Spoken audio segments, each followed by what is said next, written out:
Ladies and gentlemen, welcome to the WODcast podcast. I am your host, Eddie Ifft. I don't know what just happened there. It was a stutter. It was kind of a burp. I don't know. Anyway, this podcast is a podcast, if you've never listened before, about health and fitness and strength and conditioning and CrossFit and comedy and I don't know, whatever I'm into that week. Could it be running or skiing or surfing and applying my fitness to those. And I try to have interesting interviews for you each and every week. This week, like no other, our guest, Grant Roberts, who is a celebrity trainer. He trains celebrities, many very famous ones, such as Hilary Swank for $1 Million Baby. He had Kamal Nanjiani, who you might know from Silicon Valley, who's in new Marvel superhero film. And if you look at him, the transformation was pretty incredible. And that's what brought my attention to Grant. I was following him on Instagram, and I see that he does some pretty cool stuff working with his clients. And I thought a lot of you out there are trainers. A lot of you are trying to do some of the things these actors are doing to transform their bodies. And I thought this guy would be a good guy to talk to. And it turns out he was. He's a former bodybuilder, really knowledgeable trainer. Usually the guys that become, I live out here in LA, usually the guys that become these trainers of the celebrities, they are the top of the top. They excel at training, and the celebrities have the money to seek them out and seek the best. And so they get these guys, and, talking to him today, you'll see why. Great guy, and really fun interview. Christmas is coming. I hope you guys are all ready. If you're not already putting on your 10 pounds from Thanksgiving. I myself am, it's going on. But I'm trying to put it on. I'm trying to put some weight on, and then I'm going to take it off. I'm going to shred up, ready, get ready for the summer again. That's how I do it. Winter, I pack on the beef, and then I take it off. I don't know what I'm talking about. If you like the show, though, I want you guys to go to Patreon. This show is really supported a lot by the Patreon. So if you listen to it every week, a lot of people listen to this every week. A lot of people don't participate in Patreon. All I ask is that you go to Patreon. It's $5 a month. It's $5 a month you give. And what I do for you is I put you in a drawing, and you can win a Myopux or a leopard claw.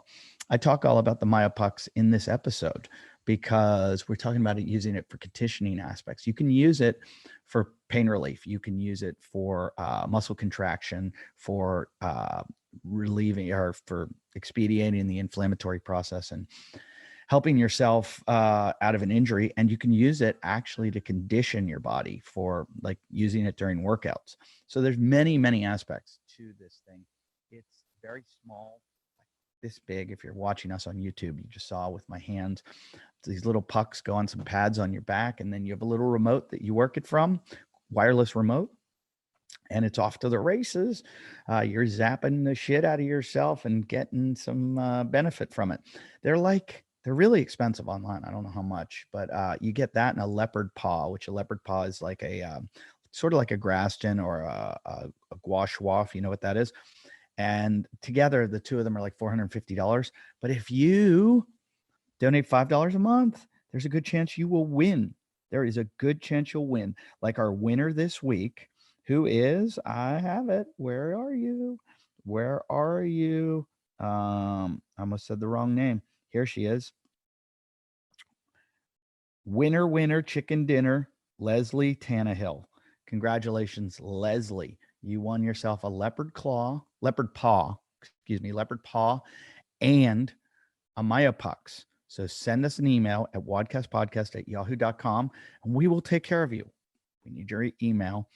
Send us that email, and Troy over there at Myopux will take care of you. So thank you. Thank you for supporting. Please stick with us. Stay with us. Keep supporting the show. Just $5 a month. I give you at least 4 episodes every single month. And I hope it's good content and you really like it.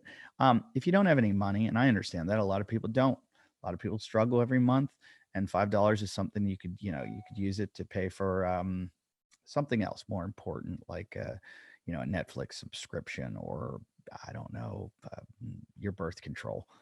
If you can't, do me a favor, go to iTunes and rate, review, and comment, and leave a really good review. Like, say something like, "Oh my God, this show makes me orgasm every time I listen to Eddie's voice," or something like, "I like the WODcast more than I like bacon." I don't know. Just say something and give it 5 stars. And it helps with the algorithm. These days, everything's about an algorithm, everything. So you rate, review, comment, and the algorithm goes up and more people hear the show. So you help the show just by commenting about the show. If you also want to help out my career and help yourself by having a really fun night, come see me live. I do shows all over the world. So if you are, I remember, and maybe it's because I shunned it in the beginning, but the CrossFit community used to be like the biggest thing. Like, the community, we do this, the community, we do that. We all go out together and we party together and we date each other and we're a community. Remember, it was all cult like. Where are you, CrossFit? Because very rarely do I get an entire gym to come out to my show. And I thought, Hazy, here's a guy. He's a CrossFitter. He's in our town. He'll stop by our gym. We should all go out and see a show. You can do that. And if you message me at wodcastpodcast@yahoo.com, I'll hook you up with tickets. I'll either get you free tickets, I'll get you discount tickets, I'll take care of you, get you good seats. But a lot of my shows sold out. I've been selling out lately. I've sold out a whole bunch of shows lately. And I want to take care of the CrossFitters, especially on my January 22nd show at Irvine Improv. That I am shooting 2 shows that I'm shooting for a special. That's one night, 2 shows, January 22nd. Let me know, and I will give you free tickets. If you are a CrossFitter, you want free tickets, let me know. January 22nd. Tickets are selling fast, but I will take care of you because you listen to this show, and I want fans there. So send me a message at wodcastpodcast@yahoo.com. And what else can I tell you about that? Oh, other dates. I'm in Alaska this week. I'm in Wasilla and Anchorage. All my dates are at ifft.com. So come see me in Wasilla and Anchorage. I think that's the, let me see. Hopefully my phone doesn't die. I have no battery. Yeah, that's the 17th and 18th. And then the 22nd, I'm in Cleveland at Hilarity's Comedy Club. Hilarity's in Cleveland on the 22nd. 23rd, I'm at the Improv in Pittsburgh. This is December. 26th, I'm at the Improv in Pittsburgh. Then I head off to, I'm going to go to the Peach Bowl to watch Pitt play Michigan State. And I'm going to do a show that night, the 29th. The game's on the 30th, the 29th of December. I'm doing a show at the Laughing Skull in Atlanta. That is only 70 seats, so it sells out even without room. Come see me. They'll sell out. Get your tickets to Laughing Skull on the 29th of December. Then I am 31st, New Year's Eve. First and second. Come see me in Scottsdale.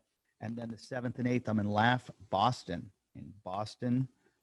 Massachusetts. Pakukan Harvard Yard. The only Boston accent I know. The next week, I'm in Ketchum, Idaho at the RGO's Theater. That's the 14th and 15th of January. The week after that is the 22nd. That is when I'm at the Irvine Improv. Come out to that show. Free tickets if you message me at Yahoo, wodcastpodcast@yahoo.com. And then the 29th and 30th, 28th, 29th, I'm in Calgary, Canada at Yuck Yucks. And then February 4th and 5th, I am in Vancouver, Canada. So get your tickets, get them now, come see me. And all my dates. I have a lot more dates coming up. EddieIfft.com, EddieIfft. I think it's time to move on to the show, unless, holy shit, there might be a sponsor for, there are sponsors for the show, and I know who they are, and I know I love them, because one is CBDMD, which is like my new shit. I am, if you're looking on here, this, there they go, CBDMD gummies. Oh, get this well tonight. Packed with vitamin C. There's just, like I said, I've mentioned this before, that I always seek out, whenever I decide supplement or any kind of product, I try to find what the best company is. So when it came to CBD, I did all my research, and CBD MD was the company of choice. This stuff's really good. This freeze. This is the stuff that you're gonna. I'm actually gonna put this on my elbows later, and I'm getting hip bursitis, so I'm gonna try it on my hips. It worked really well on my elbows, so let's see how it goes on my hips. But they have so many good stuff. This is the sleep aid, the CBD PM. Just so many good tinctures and whatever.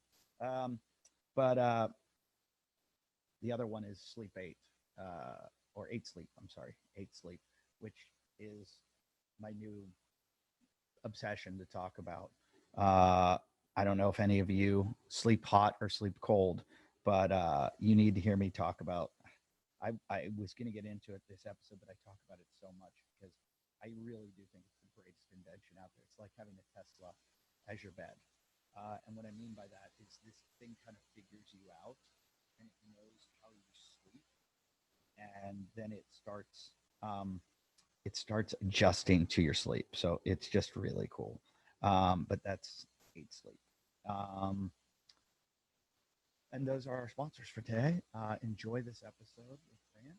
And yeah. I'm here with the FBI to serve you. I've been served. You ever get served? No comment. I didn't really get served. They said I was going to get served. I always say I've never been convicted of anything. Yeah. I guess I was convicted of one thing in my life. It was felony theft of a bicycle. I was drunk at a bachelor party, and we jumped on a bike outside a bar, and the police like grabbed us for riding around like idiots. Yeah, but I guess I wasn't convicted because that I went to court and they knocked it down to civil disobedience, which was a misdemeanor. Right. So I have nothing on my record. But as you know, you're in the Hollywood business. I did a reality show one time called Last Comic Standing. I've seen the shows up by right now. No. I've done that show though too. Yeah. That's, Comics Unleashed. I did Last Comic Standing, and they did a background check on us all because we were going to live in a house together. And I'm losing your volume for some reason. Oh, you are? That's weird. Yeah. There you go. You're back now. Okay. So nope. Let me know. Gone again. Back out again? Can't hear you. When you grabbed your mic, it worked for a second.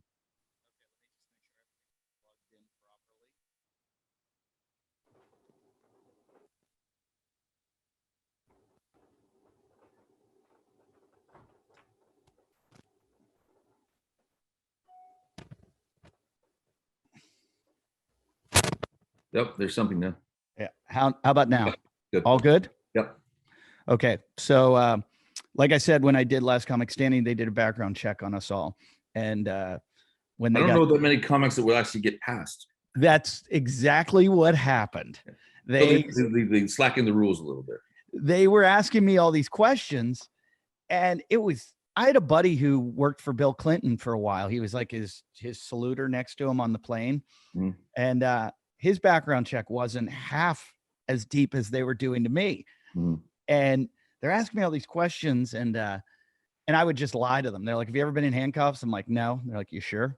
I'm like, "Well, no." And they're like, "Something in New Jersey, Stone Harbor, New Jersey." And I'm like, "Well, that was expunged off my record." And they're like, "Well, it's right here." And I'm like, "How did you guys find this shit?" So at the end of it, I go, am I like, guess I'm not going to be in it? And the guy's like, "Oh, you're fine. You should see all these other comedians." Yeah. He's like, they're a mess. So, and I remember they were like, 10 of us going to go into the house, and it was from like 20 and or it started at 40 and like 20 dudes got eliminated. And I was just like, hey, what happened? How come you're not going? And they're like, yeah, I don't want to talk about it. But anyways, I am here with you. I don't know why I just brought that shit up. I like to talk too much. I found you because we all talk about you in the comedy world. Because you did something that was, in my eyes, excellent. In the world of comedy, impossible, they thought. Right. But since I know fitness, I know what's going on a bit. And Kamal Nanjiani, I hope I pronounced his name right. I've worked with him a bunch of times. Went from being, I don't want to call him nerdy, but he was an alt comic that looked like he didn't have like a very strong athletic background, into a monster. And his physique looked like somebody who was in almost like a lightweight bodybuilding competition.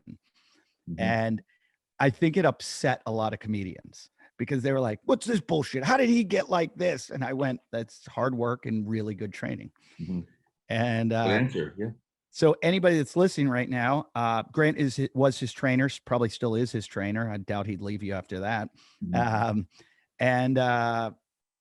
I mean, he got picked up by like fitness magazines because of the job you did. Yeah, we were both quite surprised. He took that picture. I'm sure everybody knows the picture we're talking about. In London, I believe, but we had just done the prep and all that, and I gave him some process of what we could do to make him look a little sharper for the photo, some water loading, etc. And he just took the photo, but it wasn't for any real purpose. And he goes, yeah, I think I'm going to post the photo. I'm like, yeah, cool. Never thought anything of it. And then sort of opened Pandora's box, and the world opened up to him, going basically WTF. I don't know what your rating on your show is, but you can say whatever the fuck you want. Well then, yeah, it was one of those what the fuck moments, and it just kind of took its own life. Yeah, and I would assume in your business, you always want to work with the guys, the studs, the ones, the Mark Wahlberg, the guys who've always been ripped and built and everything, because everybody wants to look like them. But I think it's a bigger deal to take someone like a Kamal and turn them into what you did, and that's more of a resume builder to me than anything. I think all of the above, but yeah, I think that one in particular, just being that where he came from and what he turned into, shocked a lot of people, which I find very surprising, to be honest with you. Call coming in. But what was most interesting about the sort of the attention was seeing him sort of taking the accolades and then at some point go, okay, I think I'm over this, but let's just get on with it. Yeah. Well, in comedy, there's always been this taboo to be muscular. Pardon, say that again? There's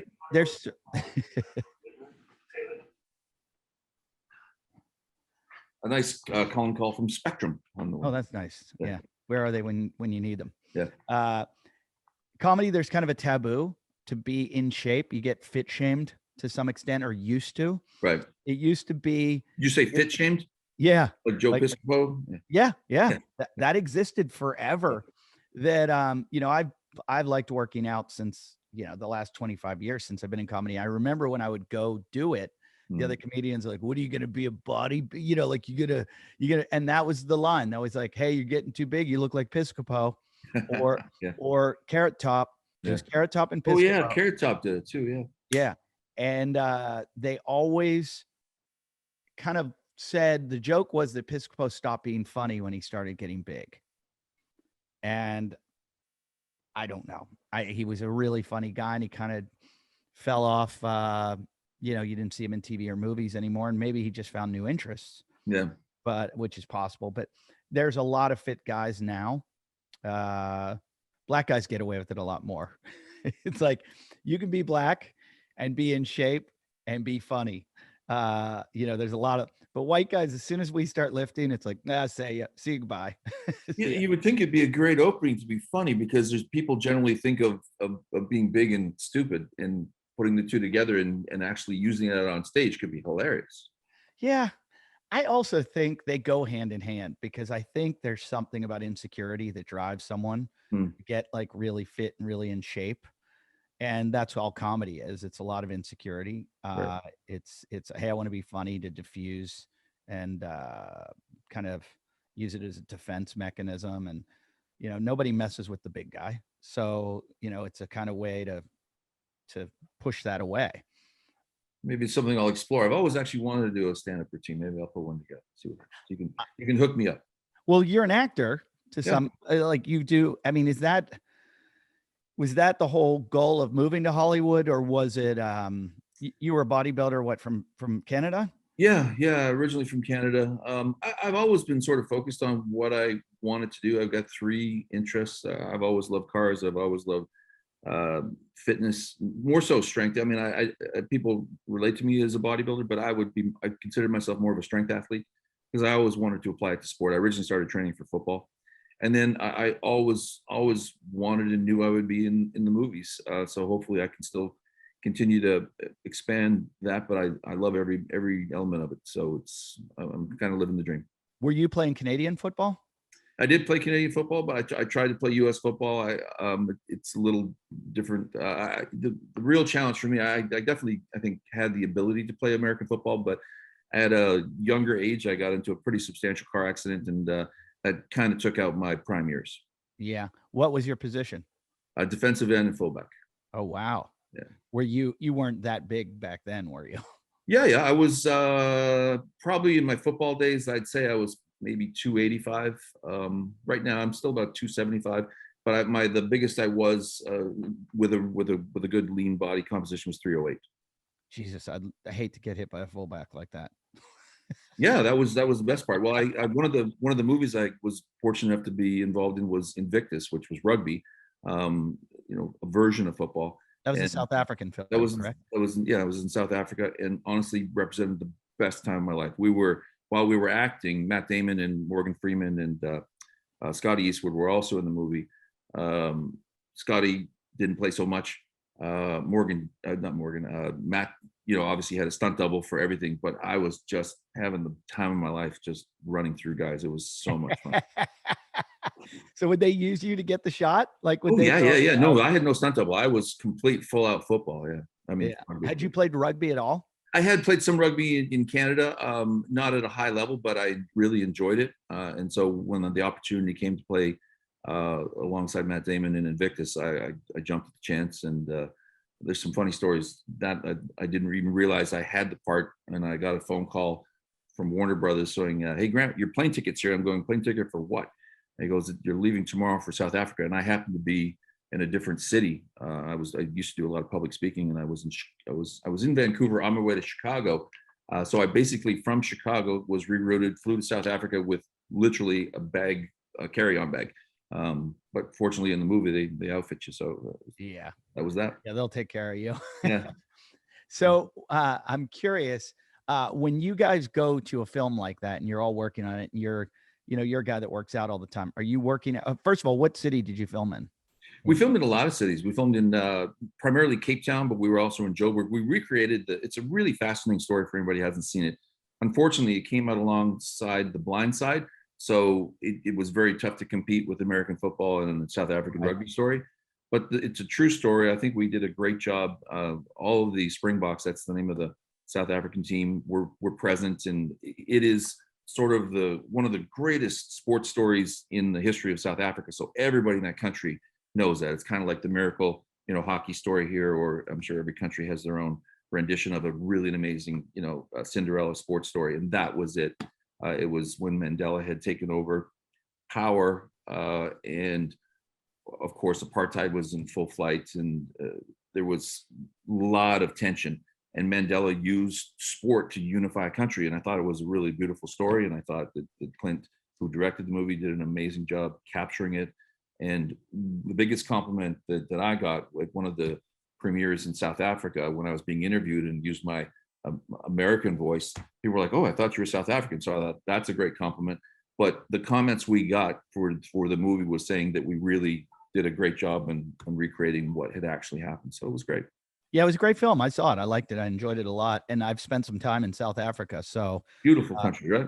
the best. I mean, if you're along the coast of South Africa, that's pretty much almost any country once you get to the coast. Uh, It's gorgeous, but exception India. Most places I was in India were just yeah. a dump. Or the place where there's a sea of plastic bottles. But other than that, Yeah. But South Africa, I mean, just amazing. Cape Town, that Camps Bay and Clifton, and I just was talking to somebody there yesterday and said, okay, get me back there. I want to come back and do a tour. I've been back 6 times since the movie because I really did fall in love with the country. People are great. The food is amazing. And of course, it's really economical. So Yeah, the food is great. Like a lot of that like weird kind of meat that you eat, springbok and oxtail, and yeah. Biltong is what they when I got talked into going to a cricket game. Never do that. They last for weeks. Yeah. Horrifyingly boring. Sorry for all cricket fans out there, but the best thing about the cricket game was they would walk around instead of popcorn. They would walk around with this bag of meat called biltong, and you would. I'll take one of those. My God, it's amazing. It's really, I've never heard of that. Soft beef jerky, fantastic. Probably tastes like, what's the beef jerky here? Epic? Is it Epic? Doesn't taste like any of the beef jerky here. There's this one beef jerky that I've tried here that I just like. I must throw up when I eat it because it's. I watch. We'll probably try to have them sponsor the show or something, or they'll contact us and be like, "Oh yeah, I said I puke when I eat your food." Yeah. Anyway, I loved South Africa. It's hard seeing the disparity of wealth there, but it was. Yeah, but it's not. I mean, we're seeing that here. We're seeing it everywhere, honestly. Yeah, but there it's insane. I mean, Egypt was I thought the worst. I remember driving through Cairo, and on one side there's a Rolls Royce, and pulled up to the Rolls Royce is an ox cart. I'm not kidding. There's a guy literally driving an ox cart. Like, yeah, okay. India has $1 billion house next to rubble.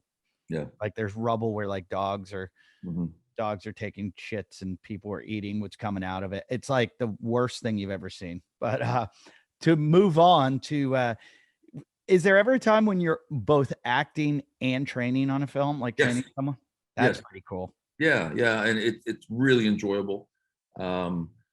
Yeah, and that's sort of how I wiggled my way in, I guess. The first instance would have been $1 Million Baby. I was primarily training Hilary for the role, and they were so happy with the results. They threw me a bone, and I played the cornerman for the champion. Spoiler alert, she doesn't make it out of the movie. I played the cornerman for the champion. Oh, that's cool. That's a great film too. I mean, that is an amazing film. I just want to mention that this podcast is brought to you by 8 Sleep. I said it earlier, good sleep is the ultimate game changer. I don't know if you know this, but more than 30% of Americans struggle with sleep and temperature.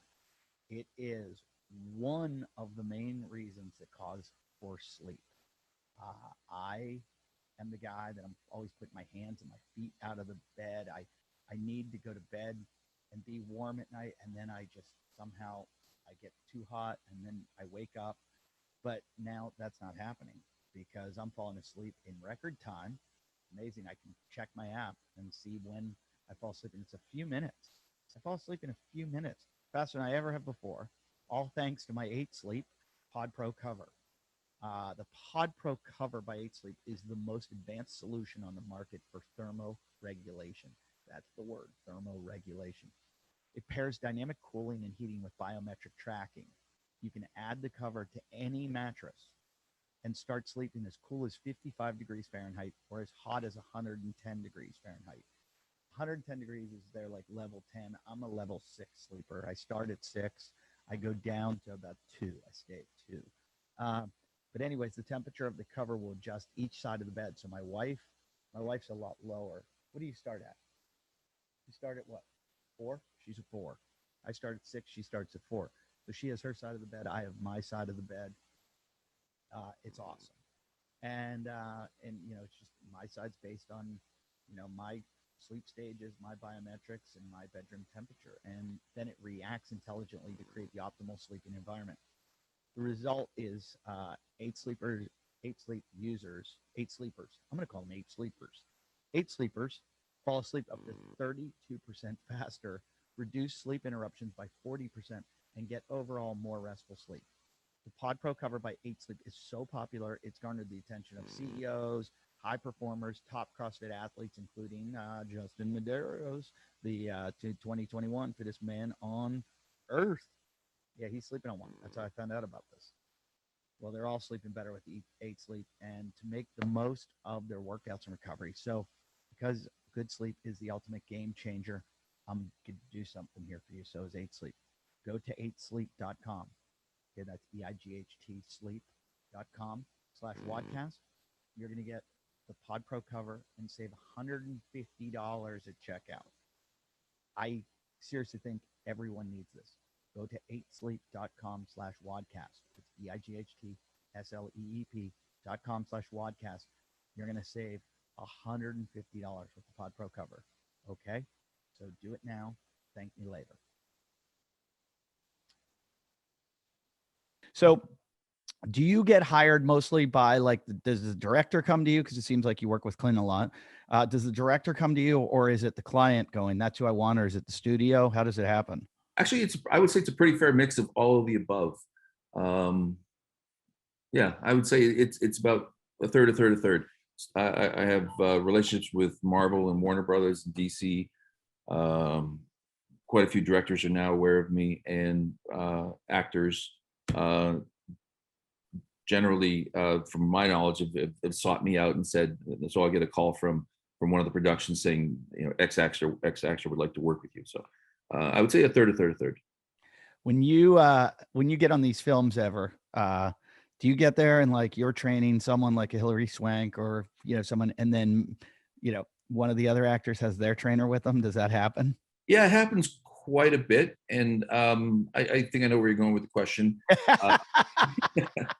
Yeah, it happens. So usually there are times where maybe in advance I'll be contracted to work with more than one actor. But I'll use that as the reason why we can't take on the other actors. It's exclusive to the person that we've got. My question was going to be, does it ever get competitive? Well, I think that's what you were getting at, but where the other actor wants to switch and work with you. Yeah. So that has happened. But for the most part, we're not really training together. We're training separately. So that it just comes as a request, and then usually find a polite way to say, sorry, it's not possible. I've always wondered what kind of, I guess it depends on the budget of the film, blah, blah, blah. So there's probably different categories of what you worked with. But for these, these are huge budget films, especially the ones you're talking about. Not huge, but they're pretty big budgets. Yeah. What kind of facility are they giving you to work with the actor? It's all different. I just trained an actor for the new Spider-Man coming out, and we were actually roommates for 3 months. And we would just, I probably shouldn't say because we were supposed to be quarantined, but we would sneak out on occasion and find an actual gym. But I would also set up the property with equipment and train. But I would say sometimes, sometimes they're like, so what do you need? Stretchy bands? And, it's all over the board. And the budgets are sometimes very restricted. It's kind of like I worked with quite a few professional athletic teams, and I won't name the teams, but when I've been training some of the athletes, I'll say to one of the people in charge of the money for the team, hey man, we need a leg press, or we need this, or we need that. And they're like, oh no. And basically I'm asking for like $1,000 or $2,000. I'm like, oh no, we can't do that. And I'm like, this is a $1 million contracted player. You can't dish out a couple of grand. So, most of the times there's been many movie sets where I've actually bought equipment and just left it behind. Wow. See, because that I would see as frustrating, when you're getting there and you're like, it's not understanding the concept. They're like, well, you just need some dumbbells, and they don't realize, how it really works. But I can see, like, because, if it was up to all of us, we'd all build a gym that looks like Gold's and have everything we need in it. Right. But at the end of the day, we all use whatever we have. And I've always said, especially in the CrossFit world, I try to tell people, I go, don't go where the best facility is, go where the best coach is. Because the best coach can take you with some bands and turn. I agree with what you're saying. Exactly. Of course, you want the best stuff you can get your hands on, but you can make do with anything. Right. Again, I won't name drop, but I've had, he'll know if he's listening, he'll know one actor where we did miracles with a footstool, some bands, and basically, nothing. It was hilarious, but it was really, really fun. As a trainer, I would find that kind of fun to beat the shit out of somebody with such little equipment. Yeah. I mean, ultimately you can do it with calisthenics. You can really crush someone, and as you know from your experience, that so much of this comes down to diet too.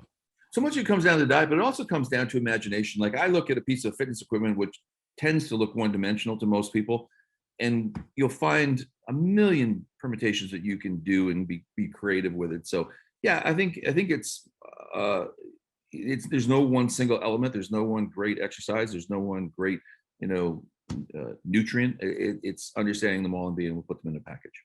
Yeah, it's if you look at the whole fitness world and everything from sports to fitness and to aesthetics, it's just amazing how much there is and how many different things you can do. And anybody that says they have the secret it's like there's a million ways to, The secret is there is no secret. Now there's some things and great, things that you can do that are advantageous, but it's not one dimensional. But when you've got an actor, okay, you got to make them look good. What like if you had to say, I just said this to Rob Wolf, who's a nutritionist who wrote the Paleo Solution. I was talking about importance in health, and I said, how would you categorize? Because he said once, exercise is important, diet is crucial. And he said this time that I talked to him, he puts sleep first, diet second, exercise third. When it comes to aesthetics, what are you going to go with? Like, what is your priority? I actually have 10 elements, and I created a program called Unified Lifestyle, and I created this years and years ago, and it encompasses everything. So I would have to say that nutrition is number one, because you can't build anything without material.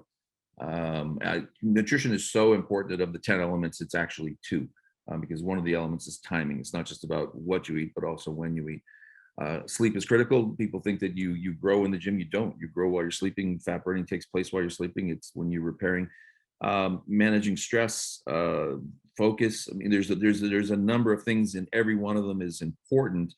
But I would say on a scale, certainly nutrition, I would say is 70% of the equation. The other 30% includes exercise, rest, recovery, all those things. But the reason why nutrition is 70%, and the reason I say that, there was a really interesting study, I think it was the University of Pittsburgh, where they... Hey, I'm an alumni. Nice. I used to work with the Steelers, so it was great. I love Pittsburgh, yeah. But if you looked at the role that nutrition plays in, let's just talk about fat loss, for example, because that's probably a high priority on a lot of people's list, and maintaining lean mass being a part of that. If you took nutrition alone, and this is what I really enjoyed about this study, I'll be really close with the numbers, but if you took nutrition alone and you use that into some sort of deficit to enhance fat loss, the study showed that with nutrition, with no activity, no exercise, no other parameters associated with it, 69.8% of every pound loss was fat, which sounds great, but there's 30% that is something else, right? So it's either muscle and or water. When you added cardiovascular to that same nutritional protocol, the numbers bumped up to about 79% of every pound loss was fat.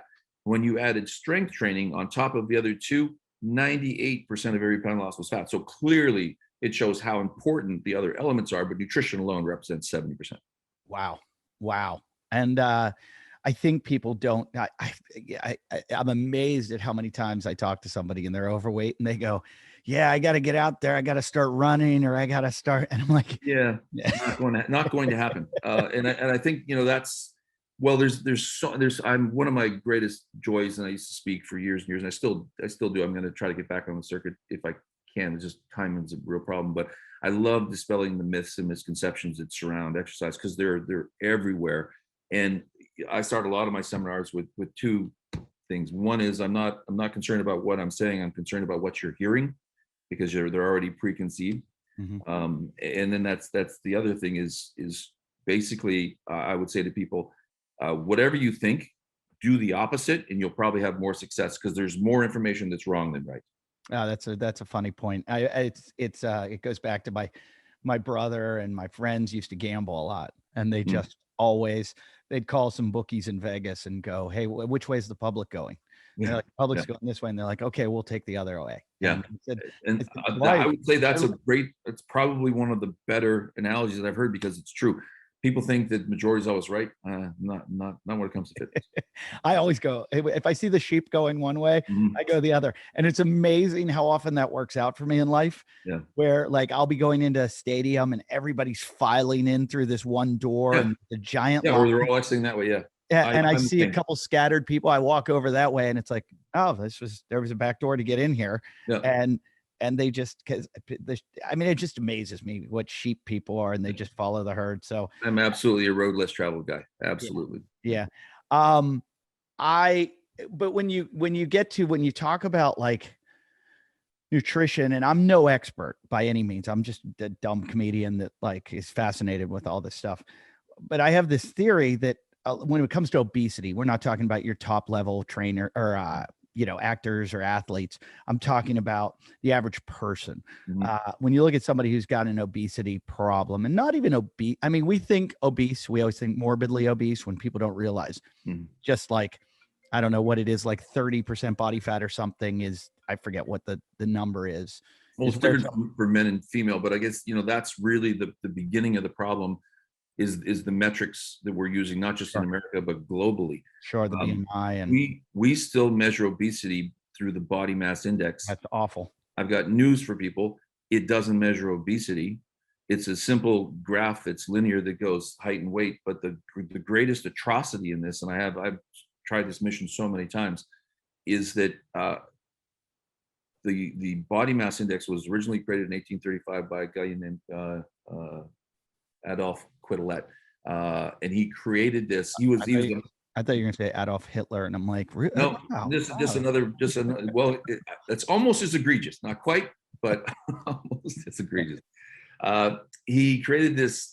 He was a mathematician, and in no way, shape, or form. I have so many stories like this where you look back at the origin of where these things come from, and you realize that the person that invented it or created it they were waving flags saying, no, this is not what it's for. And the body mass index is one of those examples. He was a Belgian guy, and he was looking at the Belgian army at young men between the ages of, I'm guessing, somewhere between 16 and 25. This is 1835, right? So a whole different world. And all he was doing was saying, hey, this guy's 5'9" and weighs about 165 pounds. And he put it in his book. He has size 9 shoes, puts it in his book. He actually wrote a book called, if you translate it, it was called The Average Man. And that's all he was doing. In no way, and obesity was not an issue in 1835. Getting food might have been a bigger issue in 1835. So this formula that he created had nothing to do with obesity. But most importantly, if you look at the body mass index, which you've seen in your doctor's office, your schools, or whatever, it's how we're measuring obesity in this country and the world. Yet it does not measure obesity. It does not include females. They do not exist. It is a height and weight graph. They do not ask gender. Oh, interesting. I didn't know. It's not interesting. It's not interesting at all. If you're a female, the same height as me, should she weigh as much as I weigh? No. Well, first of all, I'm way off the charts on a body mass index, but it needs to stop. And the fact that it doesn't measure obesity in any way, shape, or form is really problematic. But most importantly, it misses categorically skinny fat, which is almost most of America, right? Where they have no lean mass. But you walk into your doctor's office and you're a 5'7", 114 pound female, and the doctor goes, "You're fantastic." Right. Yeah, she's technically obese because she has no lean mass. And you've hugged those girls, right? They just sort of like marshmallow in the middle. There's no lean mass whatsoever. I remember I got my life insurance exam, and the woman that gave it to me did the high, and she goes, "Okay." And they were like, "So you've got a high BMI." And I was like, and it was going to affect the cost of my life insurance. And I was like, Okay. And I'm not even a big guy, I'm like 5'10", 175 pounds, but I was like, really, we're really going to go there right now? Yeah. I've just seen it. You know, you take almost any CrossFitter who are some of the fittest Yeah. people in the whole world. Well, just Any before you even say that, every athlete in the world, True. athlete in the world will fail a BMI. Yeah. Yeah. So it is ridiculous. Because the density of the athlete is not accounted for. It's So it is a height and weight chart that accounts for nothing. It's so hard to change things, though. We were talking about this the other day, and I don't want to get political, but it's like 9/11 was in 2001, Right. and we're still taking our laptops out and our shoes off. Like, they haven't figured that out yet. Like what we have in technology these days, and you can't get on an airplane without taking your shoes off and putting them through this. But it also shows you the power of the influence of money, because this is what I find fascinating. They check you and screen you before you get on a plane. Yet, once you get past the gate, hey, why don't you take some alcohol from duty free and some lighters on the plane? Yeah. Yeah. Problem? Yeah. Yeah. There's so many things bother me. I'm not anti-mask or anti-vax by any means, but the whole concept of walking up to a restaurant without a mask, putting it on to walk through the door, and then taking it off. I'm like, why are we playing this game? And then you're just adding futile laws to just, and then you start to wonder of all the things. This is why I question everything and make, like, when people go, you should do, I'm like, really? Should I really do that? Have you ever thought about why you do that? Have you ever thought about the statistics behind that? And, so I like numbers. I like statistics. I like, that's where I make my decisions. There's a lot of dumb things out there. So BMI is one of the dumbest, but what I was getting to, I'm glad we knocked that out. Psychology. I feel like so often we start with nutrition and exercise. And look, we can for sure with an athlete or an actor, but when it's coming from somebody that's like obese that we're trying to train, and a lot of trainers listen to this show, and they might own a CrossFit gym or whatever, and they've got the average soccer mom or something as their client. Somebody that comes in, I see them at CrossFit gyms all the time, heavy people. A lot of times I look at them, I'm like, this isn't a nutrition or a exercise problem. This is psychological. And something you need to see a therapist first. Yeah. Well, I don't know necessarily about a therapist, but I agree with you. And one of the 10 elements in my unified lifestyle is certainly brain and managing the brain. And I always put it in context of how well you manage your brain, or your brain manages you, will dictate your success. Because ultimately, deciding to make change, the decision came from your brain. Your ability to push through comes from your brain. Strength is absolutely neural. It is not located in your bicep. So I actually own a supplement company called Brain Armor, and it's an omega-3 supplement that talks about the importance of brain. And I also started a foundation after $1 Million Baby that showed the direct correlation between exercise and academic achievement. So the brain is a critical element of all of this. So I mean, if you want to say what's number one of all of the things when we talked about the list before, it's the brain, because without that, you're basically a vegetable. Yeah, that's interesting. Now, with your supplement, and I don't want to, I'm not trying to sell your supplement right now, and I believe omega-3s are so important. They are, and most people, everyone's omega-3 deficient, and people don't understand the power of that, of omega-3. Well, this audience that you're talking to, you're preaching to the choir, because I think CrossFit rammed it down the throats of everyone early on about Rob Wolf and the paleo solution and the whole ratio being off of the omega-3 and omega-6 fatty acids. And I think it's a pretty educated audience when it comes to that. Right. The public has no idea of that. When I bring that up with people, I feel like I'm trying to explain how to build a carburetor, and I give up a lot because nobody's going to understand. But I just get mad at people when they start talking. I'm like, throw out those oils. Just throw them out. Just go in your closet, throw them in the trash, and stop using those oils. First of all, I'm like, those are the number one killer. But what I was going to get to is the supplements. When you've got a client, someone on a movie or something, what are the supplements? I think everybody has some that they like and some that they believe in.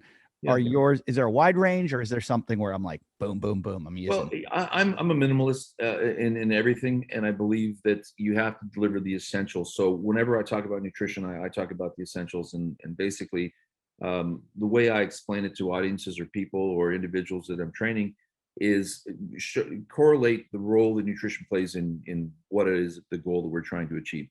But when you hear the word essential as it relates to nutrition, doesn't mean that it might be good for you. It means that it's a must. And over time, if you don't deliver it, will result in a deficiency. So, it's funny now. I talk to people and I'll give them an example. I go, so do you know what scurvy is? Do you know what scurvy is? What do I know? Yeah. Yeah, I would assume scurvy is a disease from not having enough vitamins. Vitamin C specifically.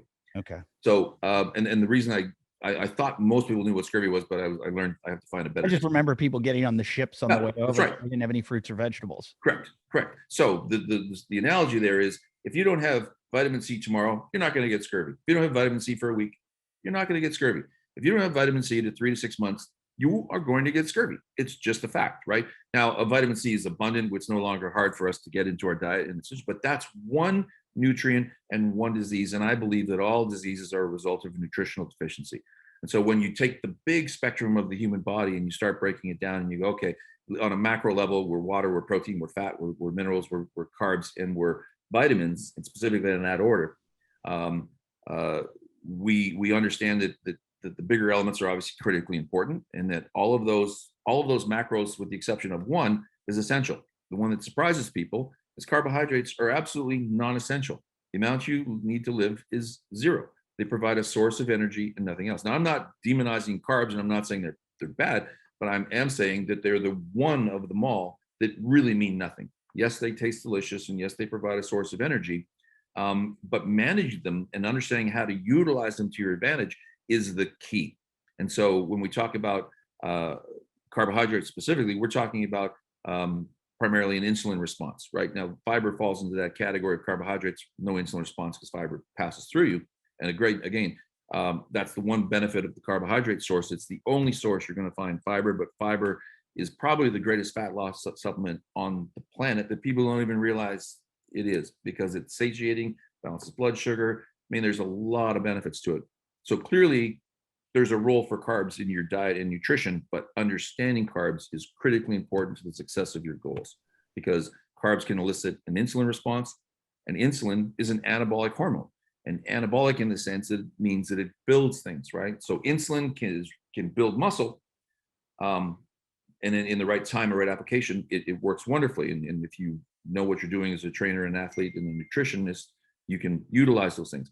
But insulin can also build fat, and it's really good at it. So that's the biggest problem in America, is there's just overconsumption of carbohydrate, a great insulin response, and it's overtaxing the liver. The liver can't keep up.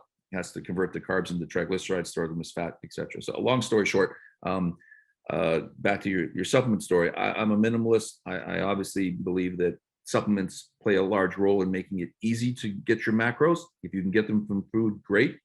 Difficult to do in today's society. So, protein supplementation kind of makes it easy. Omega-3, the essential fat, really important. And to go back to your point of explaining omega-3, basically, it's a potent anti-inflammatory, where omega-6 is a potent inflammatory. And so we're seeing this imbalance in society where we're taking way too much omega-6 and not enough omega-3. So this disparity is the problem. That's why you have to take in omega-3 to get that balance up. When you talk nutrition, everything's balanced. Hydration is balanced, right? Hydration is a balance between potassium and sodium. So I'm a nut about aestheticism and balance and symmetry, and that includes in nutrition. So are you a sodium, potassium, magnesium electrolyte guy? Like, are you pushing that on your, is that part of your protocol? When necessary. So I have some really cool devices here in my office where I am right now. So I have some body composition analysis, which includes hydration. So I can look at intracellular versus extracellular water. Wow. And what's important about hydration, I don't think people understand. If you want to know what your true body age is, which a lot of people do, it's about how hydrated you are. And the more hydrated you are typically means the more lean mass and less fat you have in the right ratios, because muscle holds the most amount of water possible. And so the higher your body water volume, the younger your body is. But the great way to explain it is an athlete can perform hurt, an athlete can perform tired, an athlete cannot perform dehydrated. They're done. I know. It's unbelievable. Well, you see fighters trying to make weight, right? And they cut, and then they show up and they're gassed. They can't get through the fight because they never got rehydrated. And that's a process. And that's the role of potassium, right? Potassium pushes water into the cells, sodium pulls it out. So there's a relationship there that has to be maintained. Tell me what the machine is, or what the device is that you can test that. This is my own. I actually designed it with a university in China. I tried to market it here, and I'm also an investor in some 3D technology. So I mapped the body and captured digital 3D images of people. So I established a really strong baseline. And it's funny, I thought, oh, I've invested in these things. I'm going to make gazillions of dollars. Every gym in the world is going to want this stuff.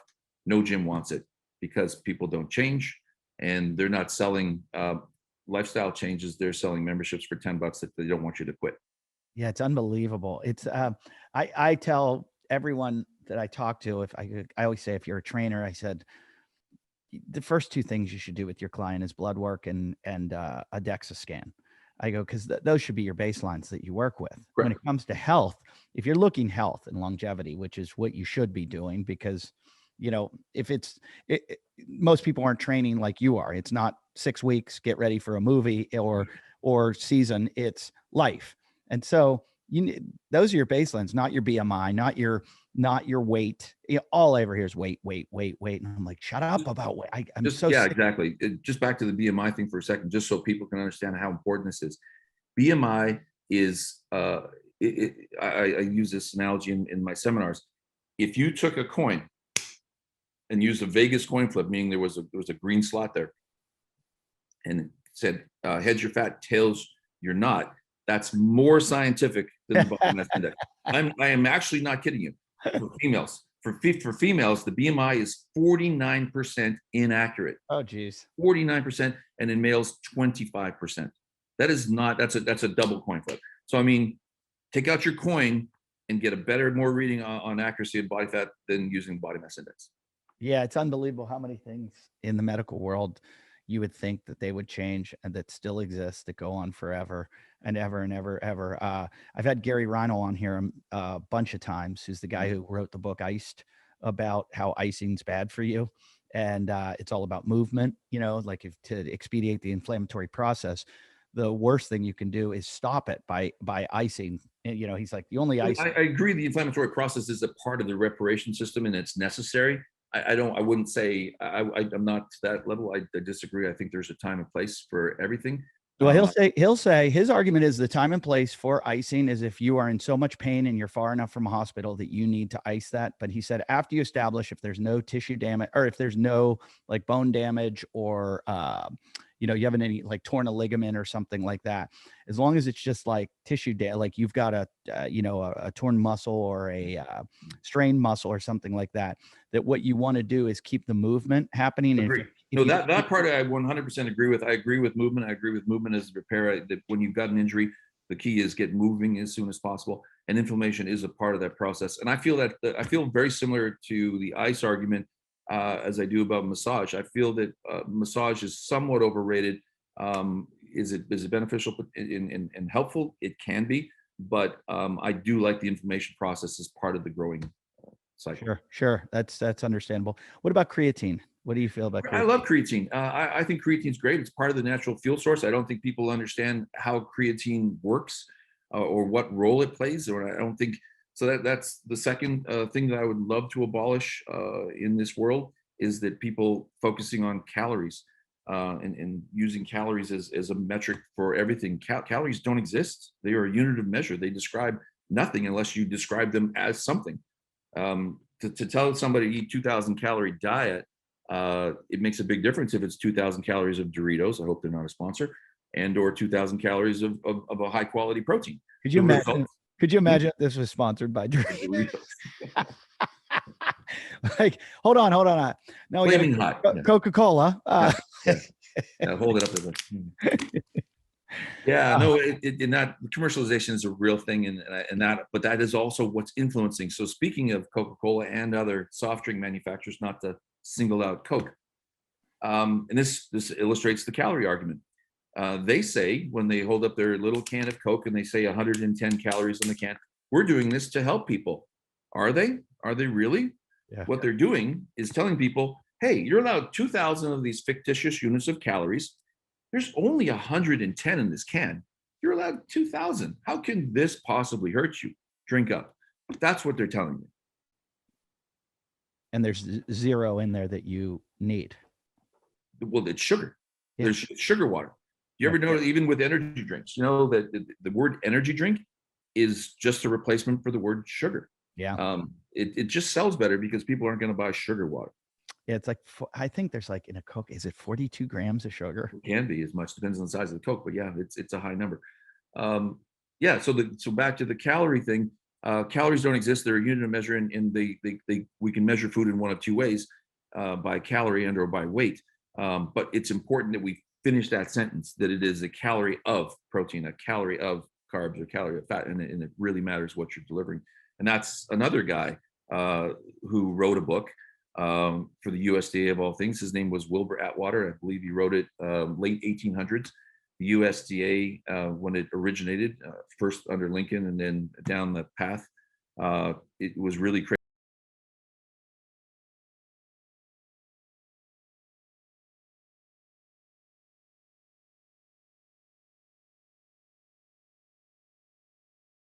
It would result in disease. So a fellow by the name of Wilbur Atwater, who was a scientist for the USDA, did an interesting experiment and wrote a little book. I have his book. And he said, you know, I put a 1 gram of protein into a metal oven called a calorie bomb meter and incinerated it and measured the energy that it produced. And Wow, I always wondered that. That's really interesting. Mhm. I wondered where they came up with a calorie Bomb meter. And then he goes, I did the same thing with fat, and I did the same thing with carbohydrates. And please note, because I know we round up and go, it's 4 calories per carb, 4 calories per protein, and 9 for, it's not. It's a bigger range than that. That's maybe potentially somewhat of an average. But Wilbur himself wrote in the book, but by no means is this how a human digestive system works. Pay no attention to the man behind the curtain. This was just an anecdotal experiment I did because I was interested.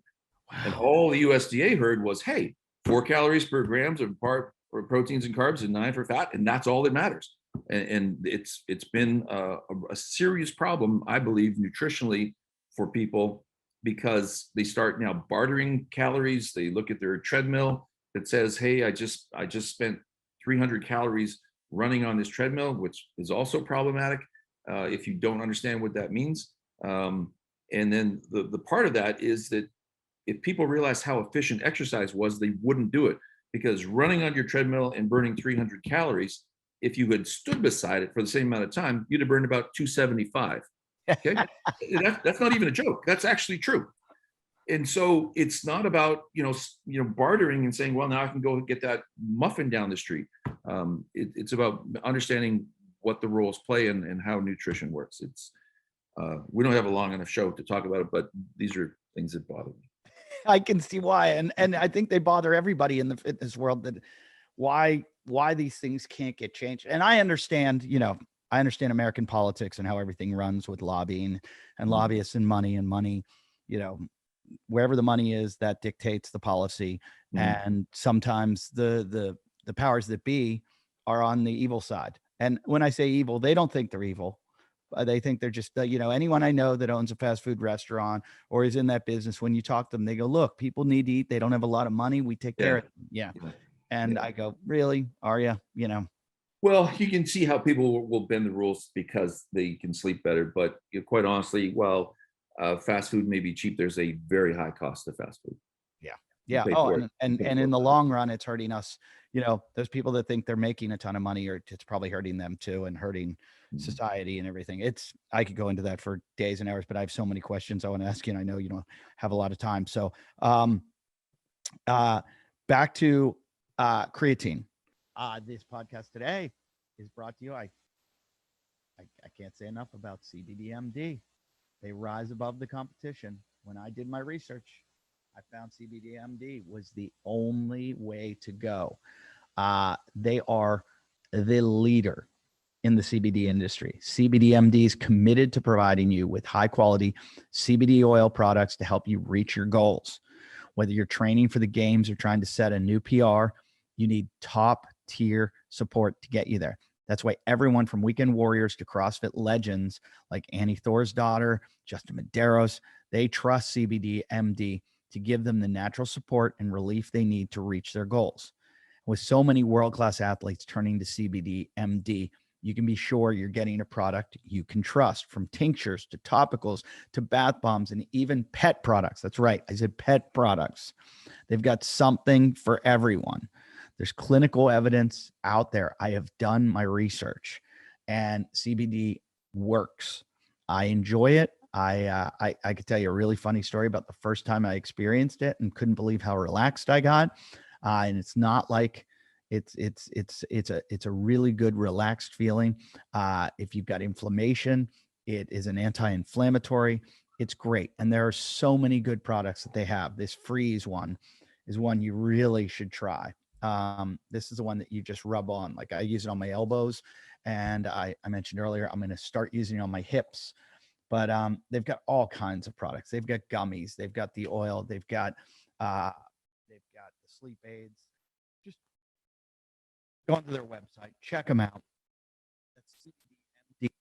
They've got WOD for 30% off for superior CBD oil products. I've never steered you wrong with any kind of supplements, and I always recommend the best. And I'm doing it once again with cbdmd.com. And again, the promo code is WOD for 30% off. Try it now. Back to creatine. Oh, creatine. Sorry, I got sidetracked there somehow. And you know what? It's amazing that I came back to it, because I'm the most ADD person in the world, and I'll take you on 1,000 tangents. But I'm like, I want to know, because I constantly hear people, and done my own research, and I love to hear what people think of creatine. Well, like anything, when you talk about extremism, it's problematic, right? And it doesn't matter if we're talking about, I don't want to say water, because people misunderstand that, but I mean, you can kill yourself drinking water, but it is incredibly difficult to do. So by all means, drink water, drink lots of water. You're probably not going to die. But the same thing applies to virtually every nutrient, creatine being one of them, that sort of got into some trouble because I believe it was just teenagers, I'm not sure, that were abusing it. And anything in that you abuse is going to be problematic. But creatine is incredibly safe. It's very effective. There are different kinds of creatine, of course, but I like it, and how I would describe it is it's part of the fuel cycle. And the analogy that I'll share with you and your audience is, if I asked you to sprint all out for as long and as fast as you could, okay, the starter gun goes off, boom, that's adrenaline, split second. Then you've got 3 seconds of ATP. By the way, that's what the human body burns, not calories. ATP, adenosine triphosphate, is the fuel of life. It's the fuel of everything. Moving my hands, blinking, whatever, it's fueled by ATP. So we have 3 seconds of ATP, basically, give or take, at any given time. And then we have another 6 seconds of creatine phosphate. So that is your fight or flight, 10 seconds, get out of town or die fuel system. Okay. So the starter gun goes off, 3 seconds ATP, 6 seconds of creatine. You're now at about that 10-second mark, which is by no coincidence why the 100-meter dash is about a 10-second race. Doesn't matter if you're a little kid or an elite athlete, you've got about 10 seconds worth of immediate rocket fuel to get out. Creatine plays a big role in that. How creatine's role is that ATP is a triphosphate, 3 phosphates. Creatine is a dual phosphate. So as you burn off one of the ATP molecules, creatine comes over and says, hey, I've got some over here. Take one of my phosphate molecules, and that gets you to that 10-second mark. Then we've got to start slowing down. We're no longer be able to sprint as fast as we could, because we're shifting fuels over to glycogen. And we've got to, if our tank is full, we've got about an hour and 15 minutes worth of glycogen, depending on obviously rate and speed and time. That once that's depleted, and then your next fuel source is then muscle. It is not fat. And then ultimately fat is the last source of fuel, which is the preservation mode of the human body. When did your body, I should know all this because I've done some endurance stuff in my life a lot. And when does your body, so it's using muscle, it breaks the muscle down, uses it for fuel, I guess. Does it go into like glycolysis or something? The process is called gluconeogenesis. So it's basically the creation of glucose, which is the basically sugar fuel source that your body would use once the glycogen stores are gone. So when does it decide to switch from muscle to fat, and when why? it runs out of glucose or glycogen. So, and here's the problem with cardiovascular training for a lot of people is that they think it's the end all be all, especially females, that it is somehow going to change their shape. It is not. If it's going to change your shape in any way, it will change your shape by wilting away and losing muscle. Now, sprinting is not cardiovascular. Sprinting is anaerobic. So sprinting, it does not apply to this analogy. Sprinting is great. You look at a sprinter, they're jacked. You look at long distance runners, they're not. No offense to long distance runners. If that's what you're going for and that's what you want, more power to you. But they understand the fuel source, right? You don't see them running a marathon and not taking in a GU or some form of glycogen to get them through the race and not bonk. Because, and you've seen athletes at the end of a marathon where they're literally collapsing and, you know, they can't finish the race. That's bonking, and they've ran out of fuel, and they're now in that we're using muscle as a fuel to get them that last little bit. Very problematic. So cardiovascular training can potentially cause you to lose muscle, and it is in running faster does not burn more fat. Fat requires oxygen to burn, so that slow steady state or high oxygenated body, which actually also helps the brain perform better, is the optimum for fat loss and or what I would say is neurogenesis and plasticity. So if you want to learn something, get on a cardio machine and read or listen. Your retention levels will be much higher. Your brain will absorb the information and it will become plastic, provided you are not at such a high pace you're starving for oxygen. Wow. I always have a hard time trying to read on the treadmill. It's just, I mean, I could probably listen like audio wise, but when I try to read, but it's probably, I'm going a little too fast of a pace. So are you based in Hollywood? You have your own gym, right? I'm in Beverly Hills. Yeah. Okay. Nice place, huh? I'm not do I look like a Beverly Hills guy? I'm here because it's where I need to be, but I do not fit in this town. So you're originally from Toronto? Originally from Toronto. Oh, you're too nice. Yeah, I would think you would fit because, well, Hollywood's a fake nice. You're the real deal. You know, everybody always makes fun of Canada, how nice you guys are. But yeah, I know I've got a bunch of friends that are Hollywood, trained celebrities, and it seems like a lot of times you got to go to them. So are you all over the place? Like, no, I don't do that. You bring them to your gym. Yeah. Okay. Yeah. I mean, obviously I'll go on set or do different things if it works for me financially, but I have a number of people that I take care of. So I try to, no, I couldn't be traveling. I've seen your facility online and it looks awesome. It looks, I try to not have anything online. I try to, I don't advertise in any way. I'm not a big social guy, media guy. Right. I try to be very much under the radar. My place is paparazzi proof. And well, the reason I like you is because I always like the mad scientists, and I like the guys that are ahead of the curve and are figuring things out before anyone else figures them out. And it seems like you're doing that stuff. And one of the things I think I saw was it you. Do you use electronic muscle stimulators? Yeah. So I'm a big fan. We have one that is a sponsor of the show, and it's Myopux, and I love it. And I use it all the time for pain or pain management, or to try to expedite an injury and expedite the inflammatory process and that injury.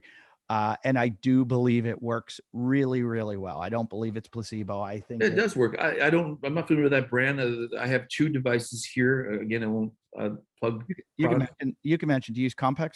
No. Okay. But the devices that I have are rehabilitation certified and also are very beneficial. They have different settings for augmentation. So the intensity level of training is pretty off the charts. Yeah. So that's what I've never done it. Well, I take that back. I've done it with Compex. We had Compex on the show and they had us doing bicep curls using reverse bicep curls, using it attached to our muscle. And I've never had soreness like that. I mean, it was kind of a joke. They cranked it up as high as it would go on me. And I screamed at the top. I literally screamed at the top of my lungs, like I was giving birth, trying to, I guess not contract my muscle, but lengthen my muscle. And So I thought, he just had me doing one curl, and literally it was a week at least, maybe even longer that it took. And I was like, it's almost like, doesn't matter what gets you there, but well, a week's a bit long even from an inflammatory response, but I understand what you're saying. And like anything, it would be like the first time you ever squatted, and then, down the road, you do adapt and you do get better. But I am in charge of the dial, and that matters. About how you're really? Yeah. Well, I think what the guy tried to say to me was that, obviously it was a joke what they did to me. They would have never done that to someone in a normal, or like if I was to do it myself, like I was going to do a workout and use them. But what he was saying was that what these electronic muscle stimulators can do, they can incorporate a lot of muscle, a lot more muscle. Recruitment. Yeah. Again, so, getting back to the brain is in charge of all of that.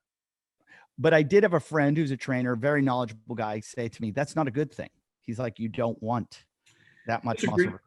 Disagree. I mean, the goal is always maximum fiber recruitment. And sometimes we can't, our brain can't do it. So the more experience you get, and the more, I call it the mind muscle connection, where I see it happen in my clients over time, and they all eventually get there. But the ability to actually feel the contraction, to understand specifically what you're targeting and what you're working, and knowing when you're going to fail, but you still didn't recruit all the fibers. I have some really cool stuff in my gym. The majority of the machines have a variable cam on it. So, and this is analogy for recruitment. If I was to set the cam, like imagine a bicep machine, and they sort of have that egg-shaped cam, right? And so that it gets heaviest when it gets to the midpoint of the lift. If you were able to shift the cam, which I can on my machines, we can change the load, not the weight. We can change the load anywhere in the lift, and that's a completely different recruitment pattern. Sure. So some of the reason why I have such great success with my clients is I'm able to have them recruit much more muscle fiber than the average Joe, because what I'll do is I'll set the cam so they will train to failure at that one thing. Now, had they truly changed to failure, if I changed the cam anywhere else in the mode, they still wouldn't be able to lift it. But that's not what happens. As soon as I change the cam, they can bang out another 5 reps, because those fibers never got attacked. Interesting. And so I'm about maximum muscle fiber recruitment, and I'll get it any way I can, whether it's through electric stim, whether it's through changing the angle, or the cam, or we do it all the time with different. You can do it with dumbbells and change the angles. So I don't want to give away all your secrets, but I want this from my own knowledge. When you're using, and I there's probably a lot with the companies putting it online. When you're using the electronic muscle stimulators, and you are, give me an example of a muscle that you would attach the pods to, or the pads to. Anyone, Okay. everyone. Yeah. So like, say you're doing squats, you might attach it to your glutes. You might attach it to your... the females specifically really love it for glutes. You guys will do it on quads. Hamstrings is pretty intense, but it's great. I've done calves, forearms. I mean, all of it. Interesting. And that's really interesting. What kind of setting is it going on? You really have to know what you're doing. You have to understand how the muscle is itself, because it's you need to be qualified. Let's just say to use that machine. Simpler muscles like a bicep, less room for error, but there's definitely room for error in a lot of muscle groups, especially when you're talking about nerve recruitment. So I don't know if I answered your question, but there's not a muscle group that I won't use on. That's just really interesting. I just, because most of the people that listen to the show are CrossFitters, and they claim to be going for performance or for whatever. But at the end of the day, everybody cares about aesthetics, and we don't bicep curl a lot in CrossFit, but I think everybody secretly does. Well, I think that's a bad analogy. I think because you have to realize the role that other muscle groups do in supporting the bigger muscle groups. I'm not necessarily a proponent of CrossFit, but I would say I think it's a fascinating test. But I wouldn't train CrossFit modes to be better at CrossFit. I would train traditionally and apply those to CrossFit as a test. Sure. But again, if you have an imbalance anywhere, you are going to get an injury. And it's not just one second. It's not just about the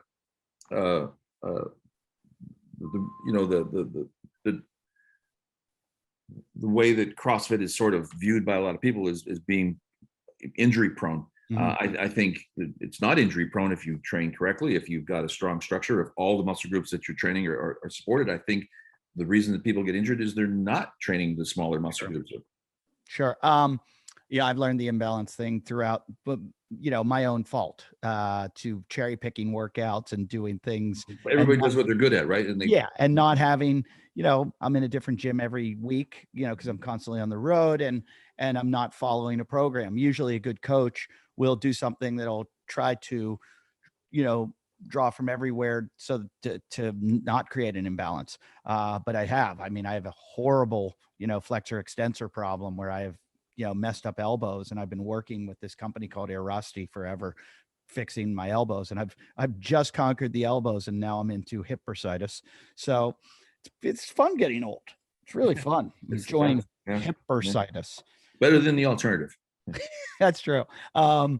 I saw a video today, though. I sent it around. It was really funny. It's like an 85-year-old dude who does a backflip off of a swing, like a kid's swing. Yeah. I was like, yeah, that's going to be me. I'm going to do that when I'm like 80 something. I've taken a lot of your time. I probably have 7,000 more questions. Let's do it again sometime. Yeah. Well, hey, it's really nice talking to you. And I see the work you've done. It's incredible. You have an incredible reputation. Is there, like I said, it's so hard sometimes. You guys, I always feel like you guys, celebrity trainers and Navy SEALs are sometimes the hardest two people to talk to, because a lot of your shit you want to keep close to you. You don't want to. No, I really want to change the world. I'm really going to try to get out there a little bit more. I'll probably do a podcast because I think there's 3 or 4 people in the world that do not have one. So I feel like I should just comply. One of my first jokes about podcasts was someday there's going to be so many podcasts that nobody's going to be listening to them because everybody's going to be making them. Yeah, I think that's what Andy Warhol meant when he said everybody's going to. He should have just said everybody's going to have a podcast, but nobody knew what that meant back then. And it's so funny because I can't find any that I want to listen to. Yeah, there's literally like just one. Listen to your own show time after time. Oh God, I could never do that. So what I was saying, what I meant by a lot of the juiciness, everybody wants to hear celebrity, but celebrity trainers never going to tell you anything because that's their business. First of all, I don't agree with the term celebrity trainer. I always laugh because there's a lot of people in this industry that call themselves celebrity trainer, and I go, you realize you're not the celebrity, right? You're training celebrities, and they really believe that it's the other way around. They truly do. They go, no, I'm the celebrity. Oh, yeah. Like, no, you're not. No. That's hilarious. And it's the same with Navy SEALs. I want all the stuff, the battle details, and they won't tell you shit. Everything. Well, they'll tell you, but they have to kill you afterwards. Yeah. Well, they'll tell you if you're a hot chick in a bar, but no one else gets to know. So what are you working on right now? What's upcoming? Do you have any travel, any movies are you coming up in, or? Just going to get through the holidays and sort of reevaluate.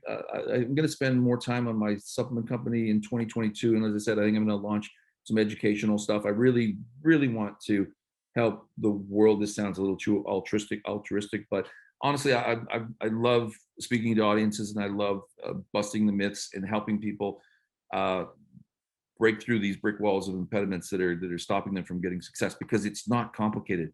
I mean, everybody that I train, that people see, they go, wow, how that must be so incredible, or so that must have been so hard.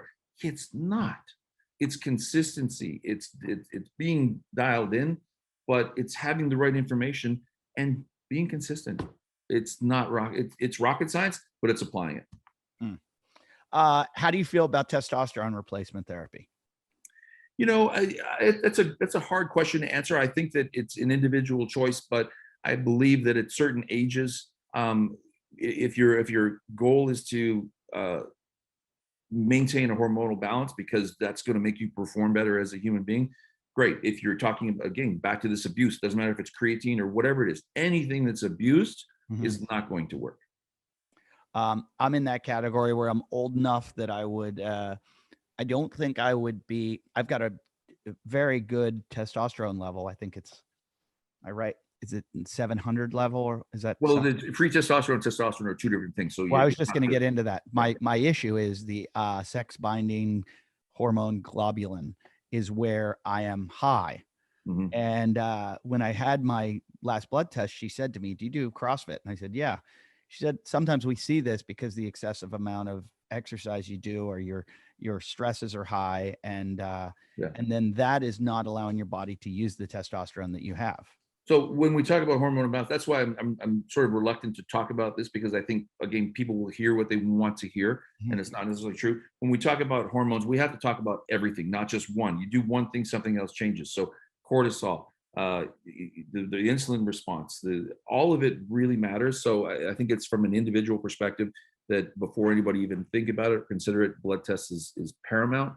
And then make sure you're talking to somebody credible that actually knows what they're talking about, and is not just following a script saying, yeah, this is what I do for the other 100 clients I have. It's really important that things are personalized. Okay. Because that's, I mean, I've been doing my little research trying to figure it out. Well, if I've got this high sex binding hormone globulin, but I've got good testosterone, well, that's preventing me from using it. What am I going to do to stop it? And I've looked at all the dietary measures, and I'm like, I eat all those things. I eat everything I need to be eating. So why is this? Well, there's a lot of things to consider. I mean, DHEA, there's basically managing cortisol. And again, cortisol is a stress hormone, right? So cortisol is naturally going to elevate. And a blood test is a picture in time. It's not, Sure. It's not, constant. So those are the things that people really need to be aware of. And I wouldn't do a one and done test. I would always do a follow up. Yep. I mean, it's about being thorough. It's making sure that you're doing the right thing for your body, whether you're talking nutritionally or from a supplement perspective or beyond. Balance is everything, and whether, I think that's the key message. Balance is everything. What is your supplement company that people can look up? It's called Brain Armor. So it is a vegan-based omega-3, and I'm really excited about it. What's great about it is the DHA EPA ratio is optimum. The DHA should be double most products out there. It's the other way around. And I like the fact that it's a vegan-based product, so that people that say, "Well, I don't like fish oil," or of course, I have a number of high-profile vegan clients, that it is great. And when we talk about why fish is such a great source of omega-3, it's because they ate the algae. And so we just went right to the source. The algae, okay. So what's great about the algae is we're not pulling it out of the ocean. We're not taking it from a food source. We're harvesting it in a controlled environment. So it's ultra clean. It's ultra spec to what we want. The DHA ratio is on target. There's also D3.